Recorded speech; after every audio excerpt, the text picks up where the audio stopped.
Many of you may not know this, including you probably, Gail, but when I was young, I grew up on the south side of Chicago, 81st and Oglesby, and that was the hood. I was the only white face. You know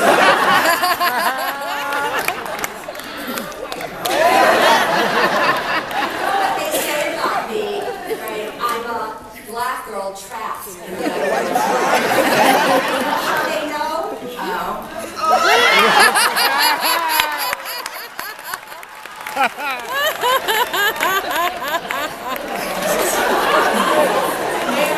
Once you go black, you never go back. Yeah, but I had a speech impediment where I could not pronounce my R's, S's, or T's. Wow. So words such as beautiful came out as boobidle. Because I could not speak, I could not read. I didn't know that. Because I could not read in Horseman, which was the grammar school I went to, they sat you according to your reading grade skills. I was in the last seat, in the last row. I knew I was stupid. All my other friends were smart, but I was stupid. So I never even tried. So after going to school, going to college, where I had to put myself through, didn't even graduate at that time, never got a grade above a C. Nothing. I then decide, okay, I'm a waitress. That's what I do. I'll never be more than a waitress.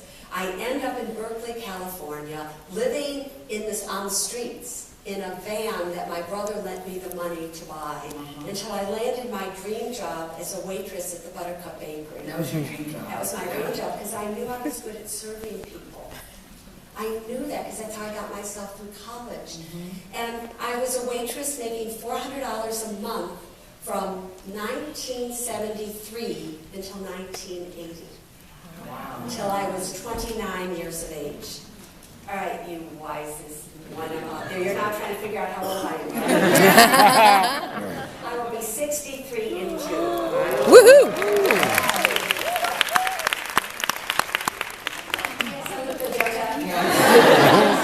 But Gail, if I were sitting here naked like Shirley MacLaine, you would have a doubt that I was sitting there. But did you lose all your money when you were a waitress? So no, then what happened was, at 29:30, I call my mom, and I go, Mom, can I have $20,000 to open up my own restaurant? Oh, yeah. And she goes, Susie, honey, where are we going to get $20,000? It's more money than we have to our name. We don't have that kind of money. I go into work the next day, because now I'm feeling sad because I made my mom feel bad. Yeah. I knew they didn't have that money. And a man by the name of Fred Hasbro came in and he said, what's wrong, sunshine? You look kind of sad today. I tell Fred the story. He goes and sits down with all the other gentlemen I've been waiting on for 7 years. Before he leaves, he comes back with checks and all these commitments totaling $50,000. Wow. That's amazing. And I look at these and now I'm shaking. I go, Fred, are these going to bounce like all mine do? So he says, no, I want you to take it down to Merrill Lynch and put it in a money market account. And I go, Fred, what's a Merrill Lynch and what's a money market account? I didn't have a clue, people. I didn't have a clue what that was. Yeah. He tells me, I go down there. I meet the broker of the day, the person, there were no women back then, that were brokers that would take you if you came in. He says to me, his name was Randy, how would you like to make a quick $100 a week? I said, yeah, Randy, that's really more than I make as a waitress. He said, sign here on the bottom line of these papers that were blank. I didn't think anything of it. I leave, and he now fills out the paperwork to make it look like I'm a sophisticated investor.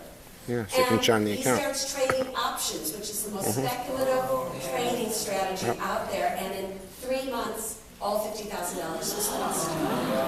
Oh, people.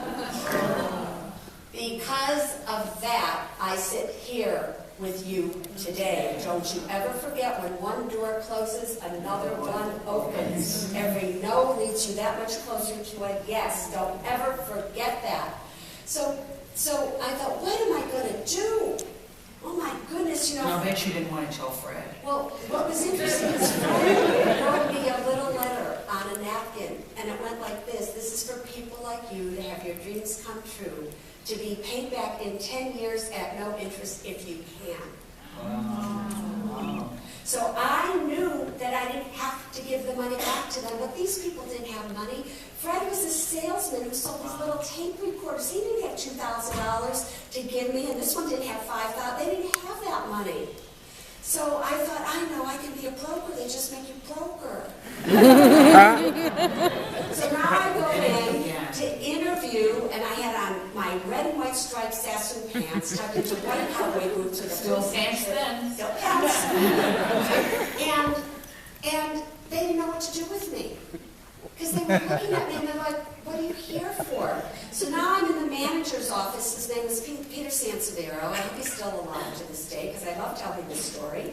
And he looks at me and he says, you know, Susie, I personally believe that women belong barefoot and pregnant. Oh. But What year was this? This was 1980. There were no women. Affirmative action was in bloom. And he said, so I'm going to hire you, but I am going to fire you in 6 months. So I'm really not a lot different today than I was back then. So I said to him, I said, well, how much are you going to pay me to get me pregnant? And he said, $1,500 a month. And I went, 1,500 times 6 is 9,000. That's what I make in 2 years working as the waitress. I can always go back to be a waitress. So I said, great. Now I'm hired to be this. I'm coming in every day. And I'm realizing that Randy broke the law. That he couldn't risk my money. It wasn't even my money. He knew it. So I go back into Peter. I go, Peter, you have a crook that works for you. He said, that crook makes us a lot of money. You go and you sit down and don't you do a thing. So I'm sitting there going, well, Fred said I didn't have to pay it back, but what if it was my mom? Or my granny, or you, Gail, or anybody who worked so hard for this. So it would have been easy for me to do nothing, but it wouldn't have been right. So I figured, well, he told me he was going to fire me in 2 months anyway, and my brother was a lawyer who I talked to about this, so I sued Merrill Lynch while I was working for it.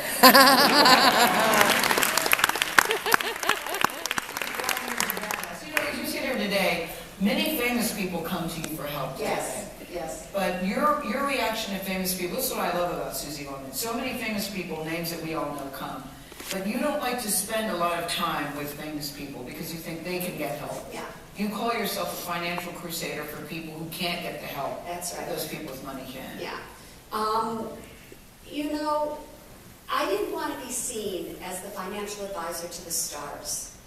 Because they have money, and when you do have money, anybody's willing to give you advice. Now, that doesn't mean you're always getting the best advice, and you can be taken care of. But when you have credit card debt, and you are barely able to make your bills, try to think of one financial advisor that would want to do business with you. Because they make money off of you investing money. And if all you have is debt, you can't invest anything. So the entire premise of the Suze Orman Show was to help those who had nothing.